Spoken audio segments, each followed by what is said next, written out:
Ya, Assalamualaikum warahmatullahi wabarakatuh. Waalaikumsalam warahmatullahi wabarakatuh. Ya, pada kesempatan kali ini kami Fudoli Aryati dengan Betty Indah Purnamawati akan mempraktikkan dari kegiatan kucing. Bahwasanya untuk kesempatan kali ini yang berperan sebagai coach adalah saya sendiri, Fudoli Aryati, dan yang menjadi kunci adalah dari Ibu Betty Indah Purnamawati. Sebelumnya kami adalah guru penggerak angkatan ke-8 dari Kabupaten Sragen. Nah, akan kita mulai sebagai gambaran atau narasi awal kurang lebih seperti ini.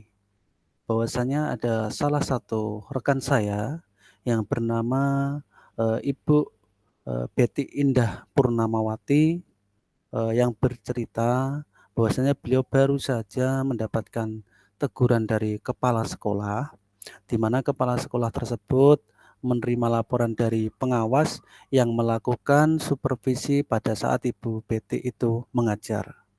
Kemudian pengawas sekolah yang melakukan supervisi tersebut tampaknya keberatan ketika rekan saya yaitu Ibu Betty mengajar atau melaksanakan pembelajaran di kelas tanpa menggunakan buku teks.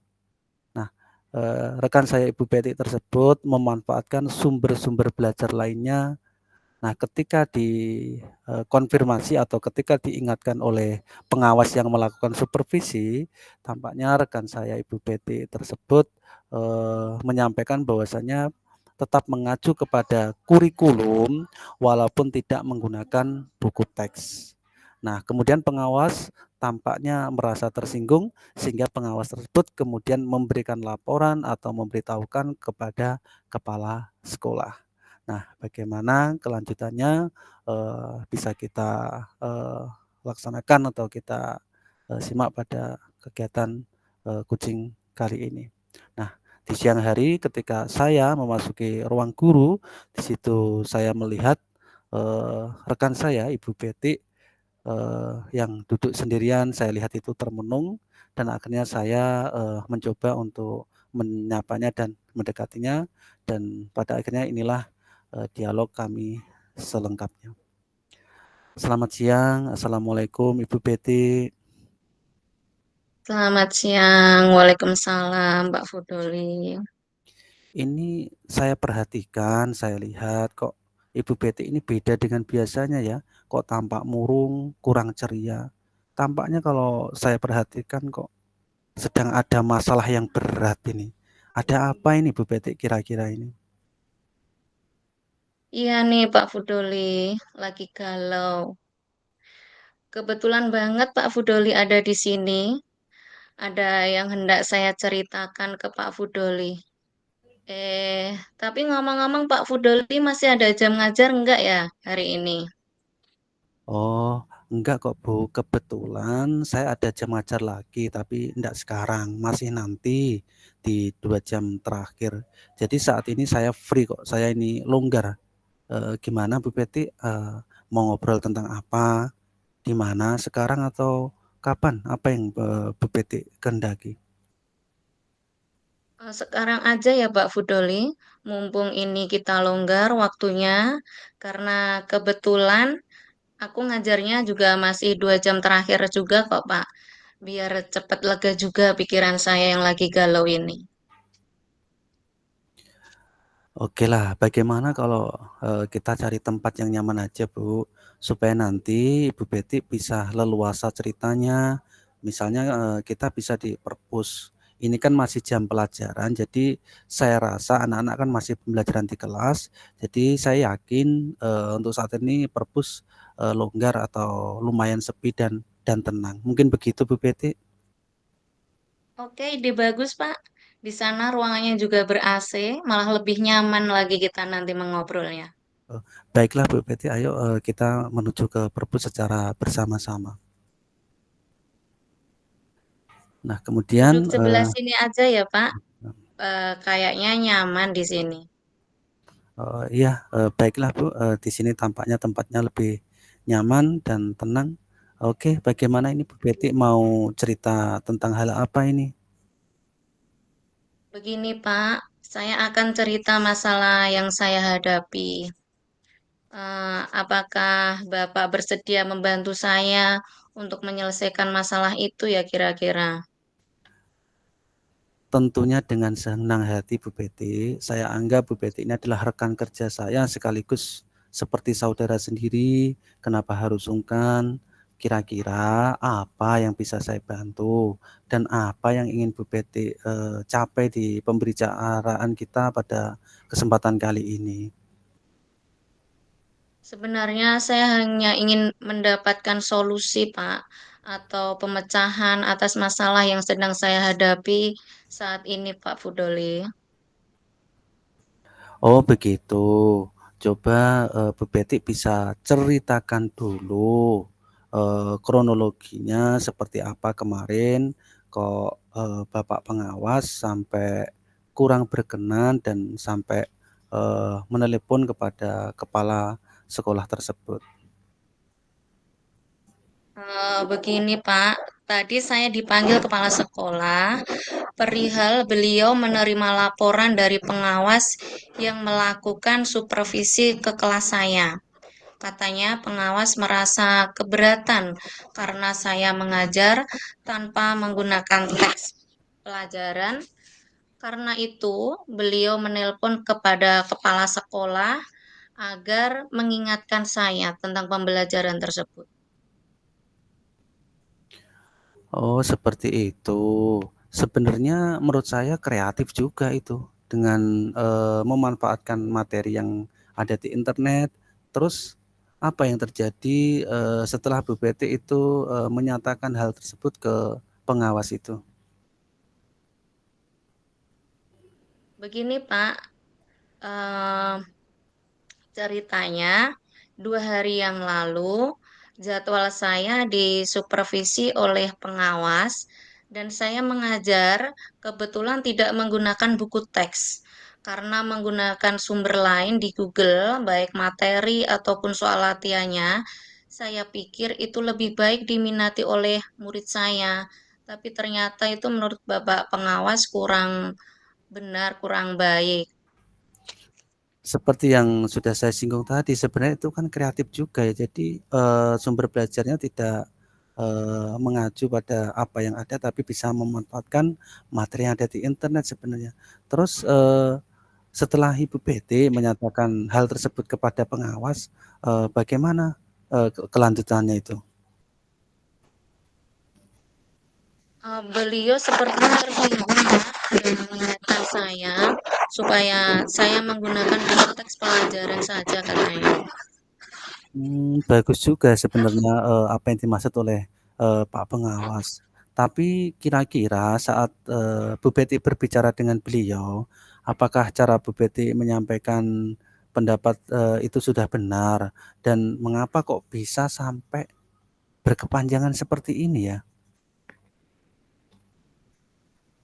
Menurut saya sih Pak, apa yang sudah saya sampaikan dan argumentasi saya yang sudah sampaikan itu sudah benar.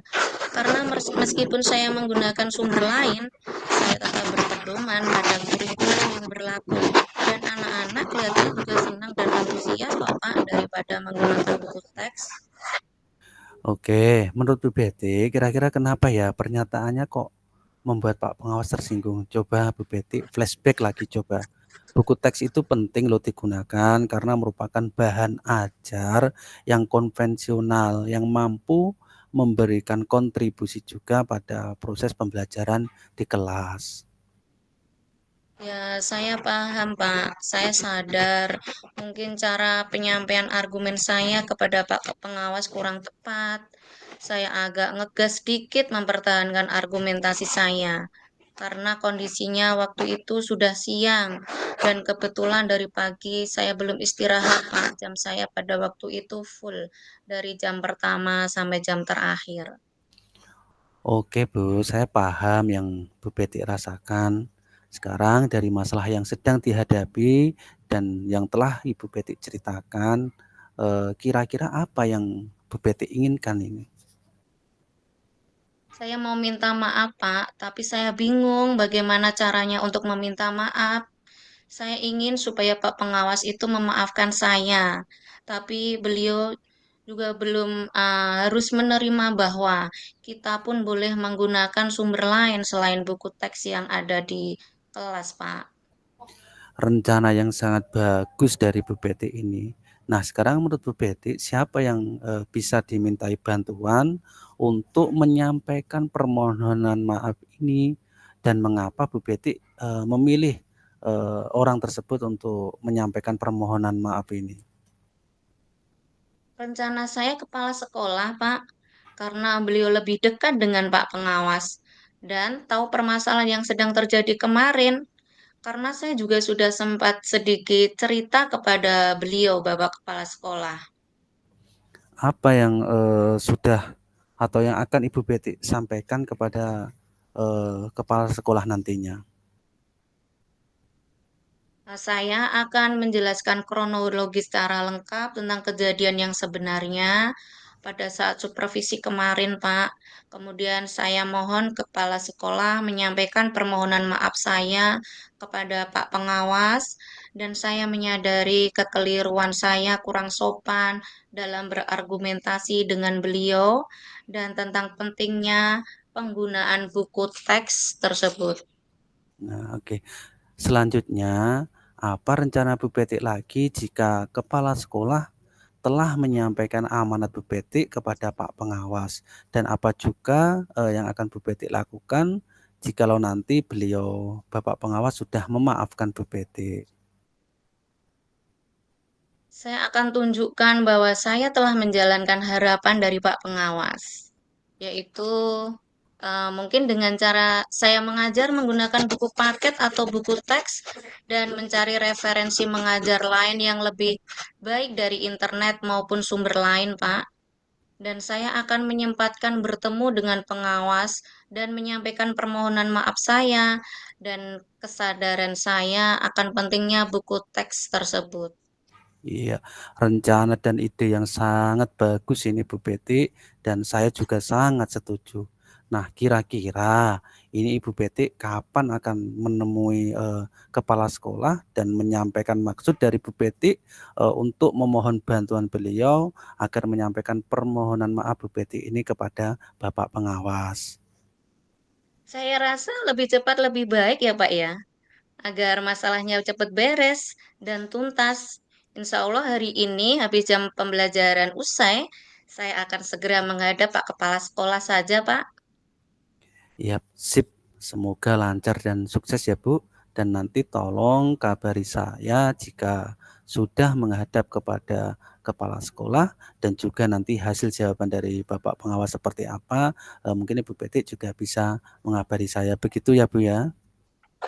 Siap Pak Fudoli, terima kasih ya Pak, sudah mau mendengarkan keluh kesah saya.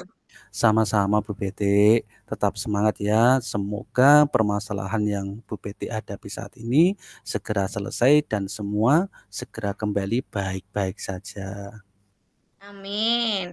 Siap Pak Fudoli, terima kasih banget ya Pak. Plong rasanya sudah bisa menceritakan beban pikiran saya hari ini. Oke, siap sama-sama Bu Betty dan karena ini sudah selesai, mungkin kita bisa kembali ke ruang guru dan bisa membaur lagi dengan teman-teman yang lainnya. Begitu ya Bu Betty ya. Iya Pak, terima kasih. Ya, demikian tadi yang sudah kami praktekkan dari kegiatan coaching di mana saya Fudoli Aryati selaku sebagai coach dan Ibu Betty Indah Purnamawati sebagai kunci dari kami calon guru penggerak angkatan 8 Kabupaten Sragen. Demikian terima kasih. Wassalamualaikum warahmatullahi wabarakatuh. Waalaikumsalam warahmatullahi wabarakatuh.